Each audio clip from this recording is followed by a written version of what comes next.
नमस्कार दोस्तों, मैं विनय कुमार और आज का कहानी है छत्तीसगढ़ के तुमान गांव की। तो बात है 30 मई 2021 का। सुबह का टाइम था। छत्तीसगढ़ के कोरबा जिले के गांव तुमान में दिग्पाल सिंह वैष्णव नाम का एक आदमी जब अपनी कोरा बाड़ी की ओर हमेशा की तरह दातून करते हुए चहलकदमी करते हुए जा रहा था, तभी उसने देखा कि उसकी बेटी कृष्णा बाड़ी में बेसुध पड़ी हुई है। गले में साड़ी का फंदा फंसा हुआ था। दिग्पाल यह देखते ही घबरा गया।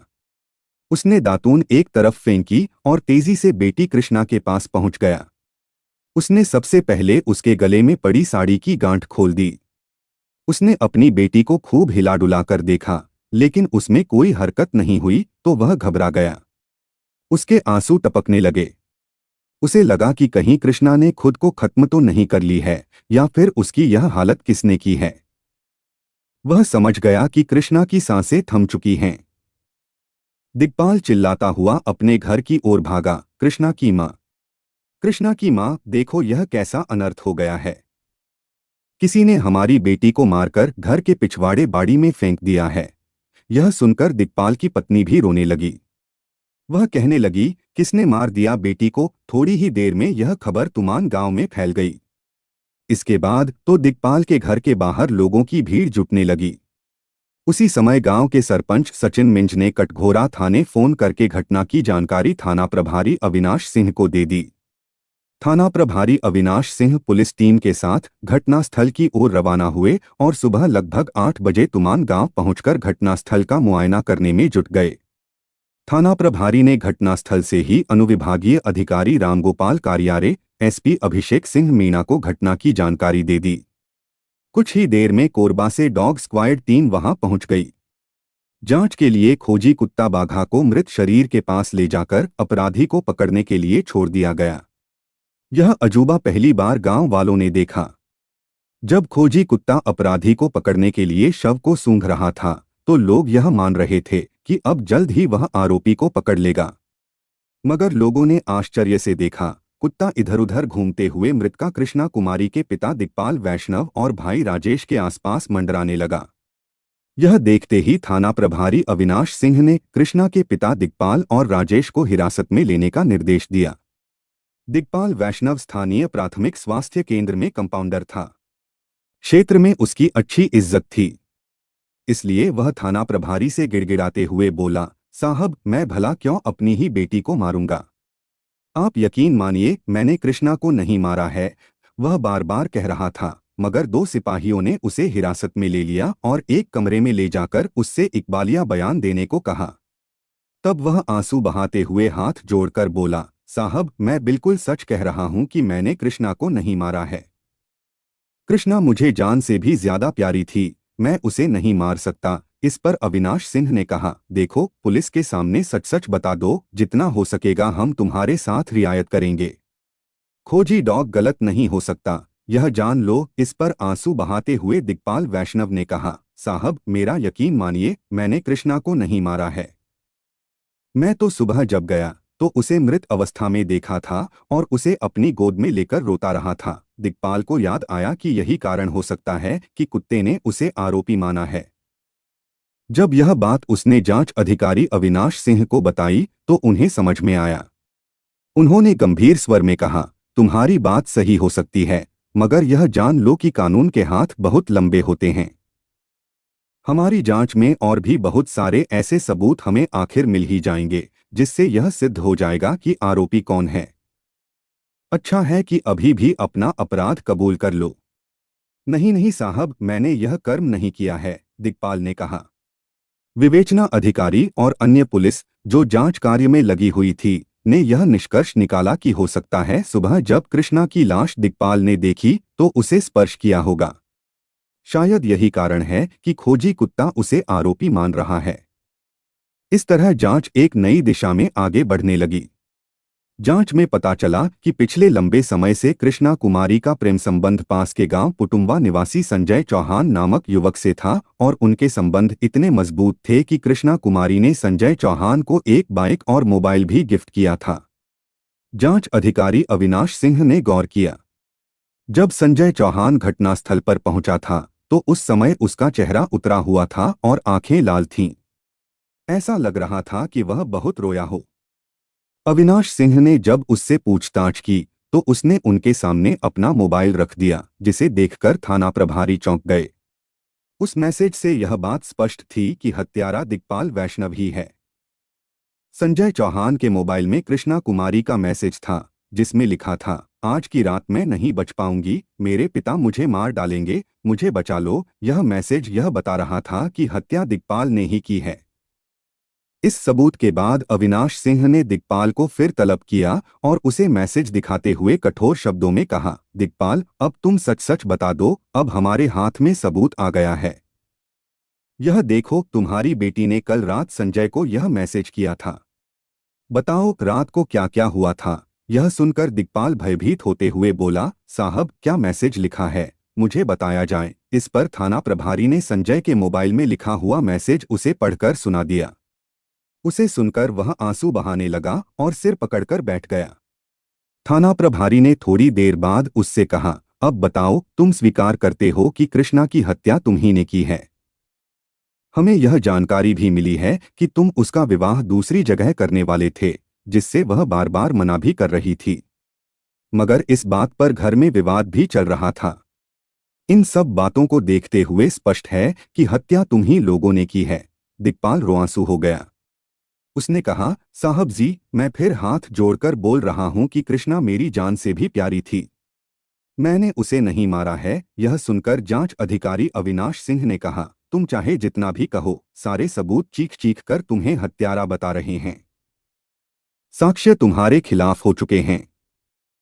तुम बताओ, तुम्हारे पास ऐसा क्या सबूत है जिससे यह सिद्ध हो सके कि तुमने बेटी की हत्या नहीं की। यह सुनकर दिग्पाल बोला, मैं क्या बताऊं, मेरे पास कहने के लिए कुछ भी नहीं है, मगर मैं यही कहूंगा कि मैंने अपनी बेटी को नहीं मारा है। इस पर अविनाश सिंह ने गुस्से में कहा, तुम पुलिस को चाहे कितना ही चक्कर पर चक्कर लगवाओ, मैं यह जान चुका हूं कि कृष्णा का मर्डर तुम्हारे ही हाथों से हुआ है।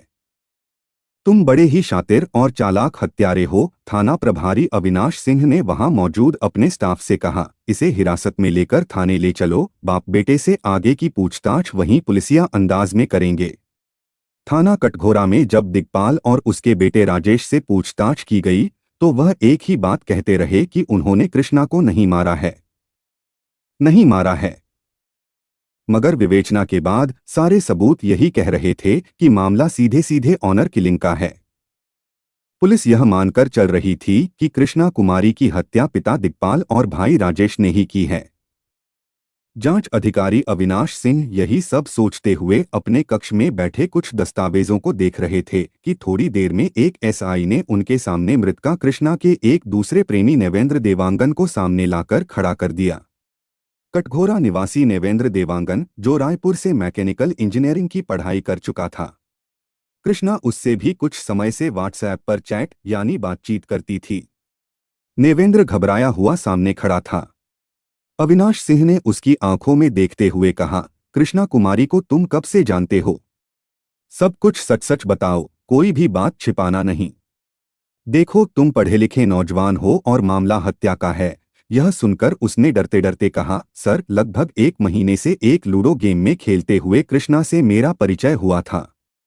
इसके बाद हमारी अक्सर मोबाइल पर ही बात होती थी। मैं कभी उससे आमने सामने नहीं मिला हूं, मगर हाँ, बीती रात उसका यह मैसेज आया था, कहकर उसने अपना मोबाइल अविनाश सिंह के समक्ष रख दिया। थाना प्रभारी अविनाश सिंह ने देखा, मैसेज जैसा संजय चौहान के मोबाइल में था, ठीक वैसा ही नेवेंद्र के मोबाइल में भी आया था। सब कुछ साफ था। अब तो अविनाश सिंह के सामने पूरा चित्र स्पष्ट था कि हत्या ऑनर किलिंग में दिग्पाल और उसके बेटे ने ही की है। उन्होंने नेवेंद्र का पूरा बयान रिकॉर्ड किया। उच्च अधिकारियों को सारी जानकारी से अवगत कराते हुए बताया कि मामला लगभग स्पष्ट हो चुका है, हत्या बाप और बेटे ने ही की है। दिग्पाल और राजेश को कृष्णा कुमारी के हत्या के आरोप में पुलिस न्यायालय में पेश करने की तैयारी कर रही थी कि इस बीच अविनाश सिंह के दिमाग में एक आइडिया कौंध गया। उन्होंने दिग्पाल और राजेश को फिर से अपने कक्ष में बुलाया और सामने बैठाकर पानी और चाय पिलवाई और फिर धीरे से कहा, देखो दिग्पाल, तुम जिन परिस्थितियों में थे वैसे में कोई भी बेटी की करतूत को बर्दाश्त नहीं कर सकता। मैं जानता हूं गलती तुमसे हो गई है, यह मैं भली भांति समझ रहा हूं। अच्छा है कि पुलिस को सहयोग करो और सारी परिस्थितियों को हमारे सामने साझा करो ताकि मैं तुम्हारी ज्यादा से ज्यादा मदद कर सकूं। यह एक पुलिसिया पासा था, मगर इसके बाद भी दिग्पाल ने भीगी पलकों से कहा, साहब मैं अपनी बेटियों की कसम खाकर कहता हूं कि मैंने कृष्णा को नहीं मारा है। अगर यह काम मुझसे हुआ होता तो मैं अवश्य आपको बता देता। कृष्णा कुमारी के भाई राजेश से भी अलग से पूछताछ की गई। उसने भी साफ साफ यही कहा कि उसने कृष्णा को नहीं मारा है। अब अविनाश सिंह के सामने एक ऐसा मोड़ था जहां से रास्ता दिखाई नहीं दे रहा था। उन्हें बाप बेटे की बातों में सच्चाई का एहसास हो रहा था, मगर लाख टके का सवाल यह था कि आखिर जब इन लोगों ने हत्या नहीं की तो फिर हत्यारा कौन है। कृष्णा की हत्या में सारे साक्ष्य साफ कह रहे थे कि हत्या पिता और पुत्र ने ही की है। वह कुछ समय तक अपने कक्ष में सिर पर हाथ रखकर आंख मूंदकर बैठ गए और सोचते रहे कि आखिर क्या हो सकता है, आखिर कृष्णा की हत्या कौन कर सकता है। जांच अधिकारी के दिमाग में अब एक ही संदिग्ध सामने था और वह था कृष्णा का प्रेमी संजय चौहान। अगर कोई हत्या कर सकता था तो वह संजय हो सकता था, मगर उसके खिलाफ कोई भी सबूत पुलिस के पास नहीं था।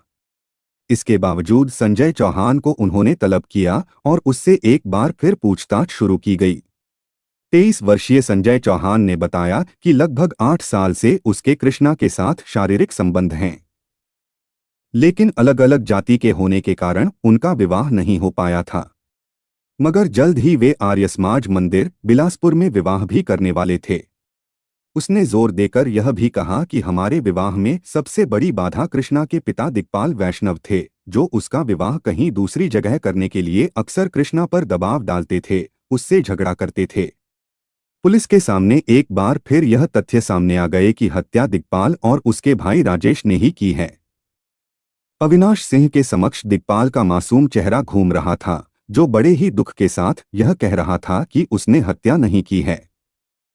अविनाश सिंह ने अंतिम जांच प्रक्रिया के तहत मनोवैज्ञानिक तरीके से संजय चौहान से पूछताछ करने का निर्णय किया और 3 अलग अलग अधीनस्थ अधिकारियों को कहा कि इससे थोड़ी थोड़ी देर में मिलना है और इसके बयान लेना है।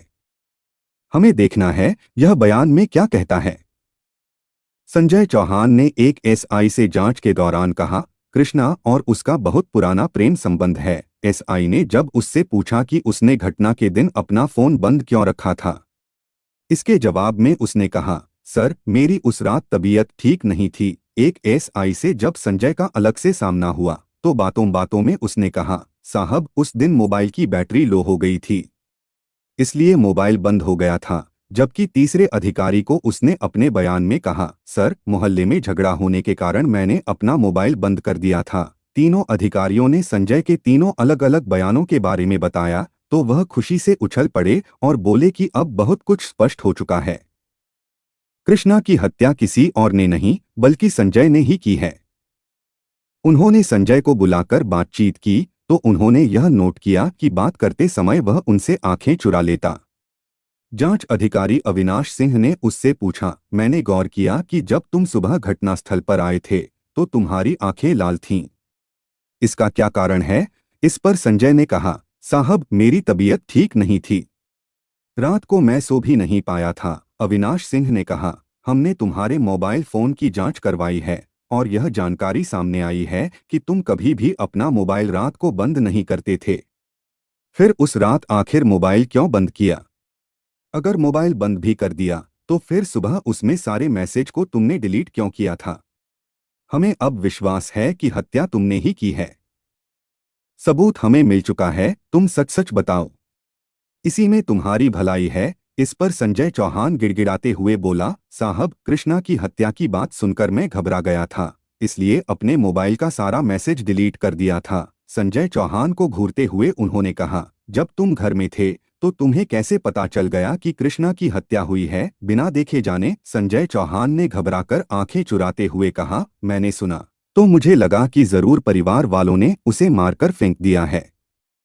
देखो तुम पुलिस को धोखा नहीं दे सकते, तुमने बार बार अपना बयान बदला है और तीनों बातें सही नहीं हो सकती।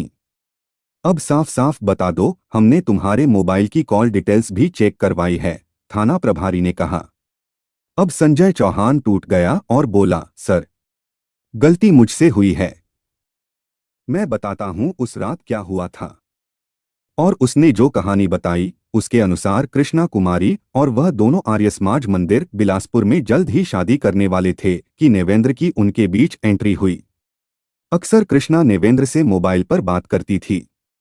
एक दिन जब वह रात को कृष्णा से मिलने गया तो मोबाइल में उसने नेवेंद्र का चैट पढ़ लिया। चैट पढ़कर उसका दिमाग घूमने लगा। उसने उसी समय स्वयं कृष्णा के रूम में रात को जब व्हाट्सएप पर नेवेंद्र से बातें की तो उसके सामने खुलासा हो गया कि कृष्णा का उससे कुछ ज्यादा ही गहरा संबंध हो चुका है। दोनों आपस में अश्लील बातें भी किया करते थे। इस पर एक दिन कृष्णा से झगड़ा करके संजय चौहान ने कहा, सारी सच्चाई मैं जान गया हूं। तुम अगर अब आगे उसके साथ बात करोगी तो ठीक नहीं होगा। इस पर कृष्णा कुमारी ने तुनक्कर कहा, मैं किसी की जायदाद नहीं हूं। ऐसा है तो अभी से संबंध खत्म समझो। संजय को भी गुस्सा आ गया। उसने गुस्से में कहा, कृष्णा, अगर तुम मेरी नहीं होगी तो मैं किसी की तुम्हें नहीं होने दूंगा, मैं तुम्हें मार दूंगा। संजय ने बताया कि एक टीवी सीरियल में उसने ऐसी ही कहानी देखी थी। वही सीरियल देखकर उसने प्रेमिका कृष्णा की हत्या कर उसके पिता को फंसाने की योजना बनाई। योजनानुसार 29 मई 2021 की रात को जब संजय चौहान कृष्णा से मिलने गया तो अपनी बाइक को दूर झाड़ियों के पास खड़ी कर गया था और पैदल बिना चप्पल के धीरे धीरे उसके घर की ओर गया। रात को लगभग 12 बजे उसने एक पत्थर इशारे के रूप में कृष्णा की छत पर फेंका।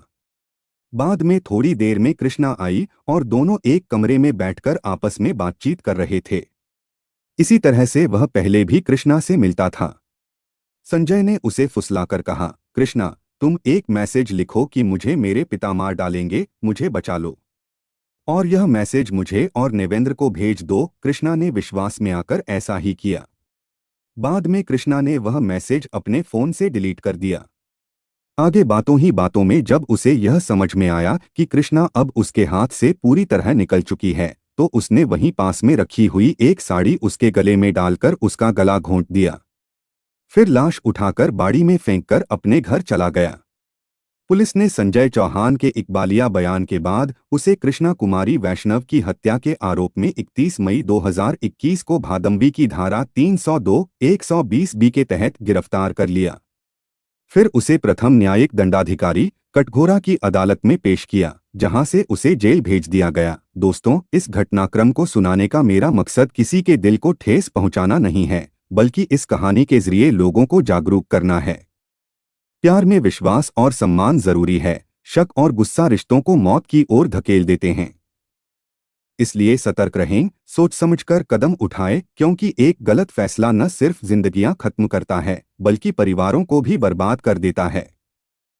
अगर आप चाहते हैं कि ऐसे और जागरूक करने वाले किस्से आप तक पहुंचते रहें तो वीडियो को प्यार से लाइक करें, सब्सक्राइब करें, शेयर करें और पास में दिए बेल आइकॉन को भी दबा दें ताकि अगला वीडियो सबसे पहले आप तक पहुंचे।